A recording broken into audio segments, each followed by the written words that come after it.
Magpapa-customize na nga pala ulit ako ngayon ng sasakyan na ninakaw natin kahapon. Tulad nung una nating ipina-customize, syempre ipapa-repaint natin ulit ito at papapalitan ng mags.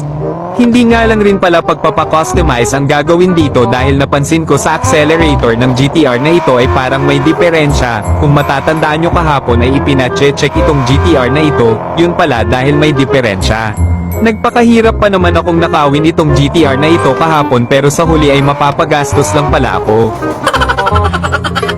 Pero dahil kailangan ng ipa-customize itong GTR na ito ay wala akong magagawa dahil baka mamaya ay hinahanap na ng Big Boss itong ninakaw nating GTR at makitang ginagamit natin. Siguradong GTR na, naging bato pa.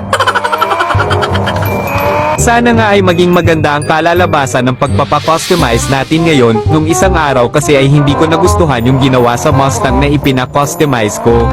Literal na hindi na makikilala ng may-ari yung ginawa sa Mustang ko nung isang araw eh.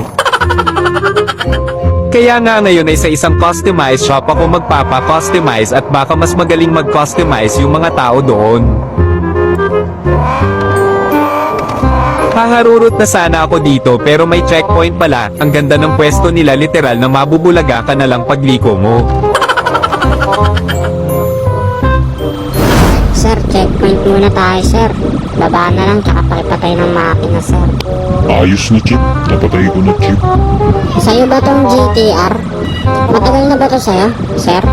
Oo, Chip. Matagal na sa akin yan, Chip. Siguro mga ano na rin, Chip. Mga taon na rin. Alam mo ba, sir, na may nawawalang ganyang GTR?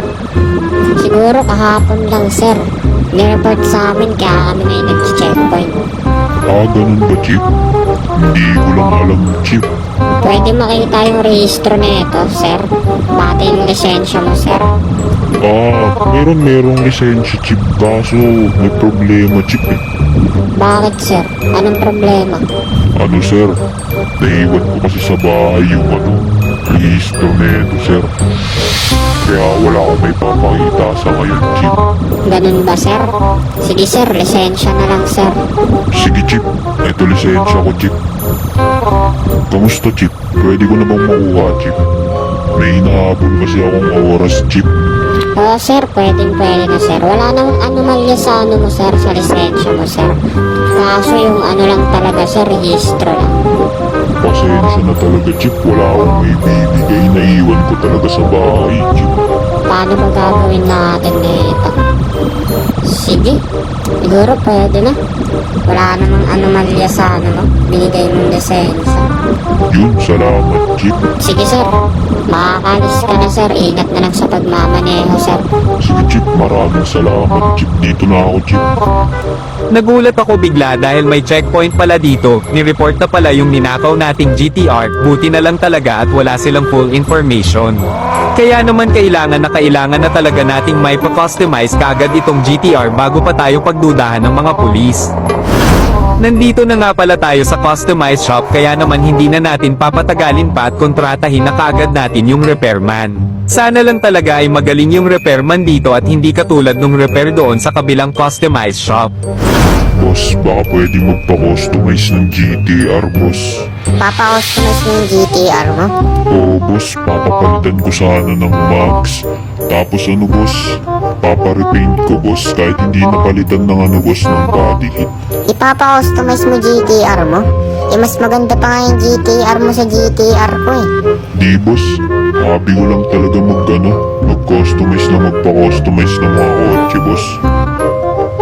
Tignan mo, naka-premium mags ka pa.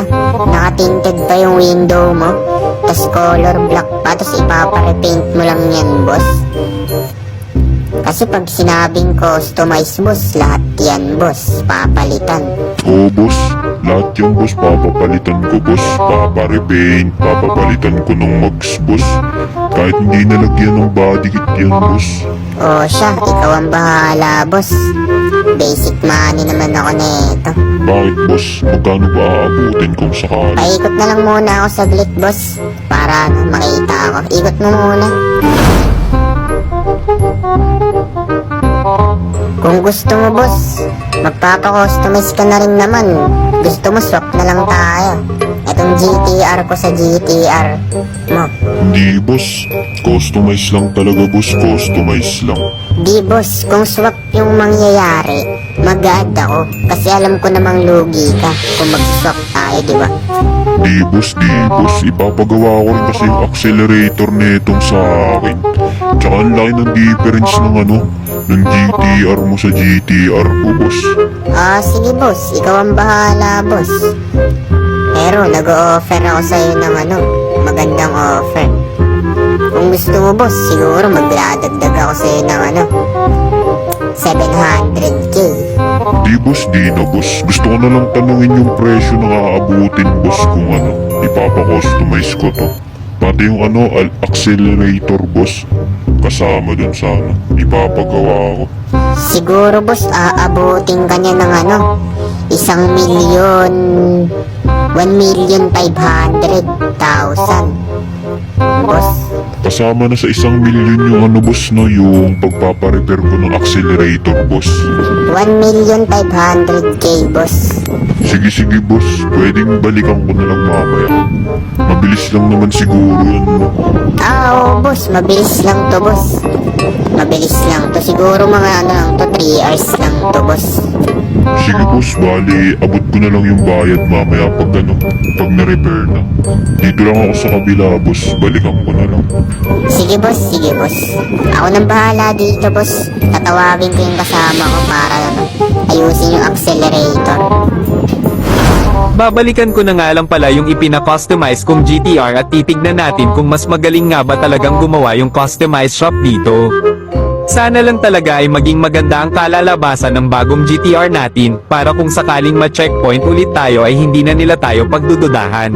Kakain na lang muna ako dito ng mga snack habang naghihintay matapos yung ipina-customize nating GTR.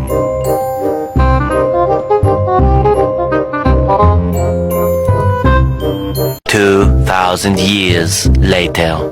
Nakalipas na nga ang ilang oras kaya naman babalikan na natin yung GTR at titignan natin kung maganda nga ba ang kinalabasan ng pagpapakustomize natin ng GTR.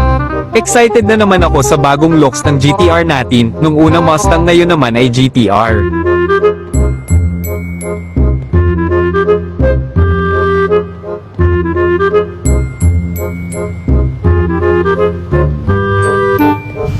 Oy boss, tapos na ba yung pinakustomize yung GTR boss? Oo boss, ay yung GTR mo boss. Kulay puti lang yung nakita naming boss, available na kulay. Tsaka yung accelerator niyan boss, talagang napagaspas na yan. Yun, mukhang totoo nga yung sinabi nila dito boss na magagaling daw yung repairman dito. Ganda ng mags boss, solid. Siyempre boss, may alaga rin akong GTR boss. Kaya alam ko kung anong babagay sa GTR. Pwede ko na bang i-test drive yan boss? Teka lang muna boss, yung napag-usapan nating presyo siyempre. Ay, oo nga pala boss. Eto boss, pakikuha na lang. Sakto boss, walang labis, walang kulang. Saktong-sakto. Yun, pwede na ba ako makalis niyan boss? Pwede na. Ingat boss, kapag may ipaparepair ka uli boss, dito ka lang pumunta boss, gagawin uli natin yung napaka-pogi. Yun, sige boss. Dito na ako boss. Pag may paparepair, dito uli dadalhin sa'yo boss. Sige boss, ingat sa pagmamaneho boss.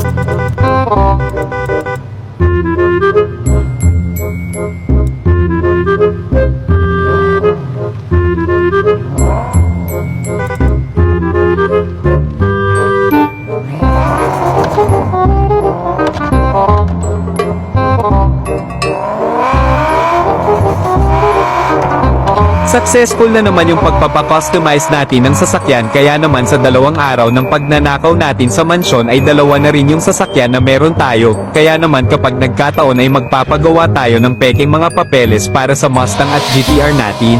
Babalikan ko pa kasi bukas yung 2 GTR na nandoon sa mansyon, yung GTR R34 at GTR R32, marami kasing nagsasabing ubusin ko na daw yung mga GTR doon sa mansyon, kaya naman stay tuned lang para bukas. Hanggang dito na lang for today's video, kaya naman mag-follow and like ka na para lagi kang updated.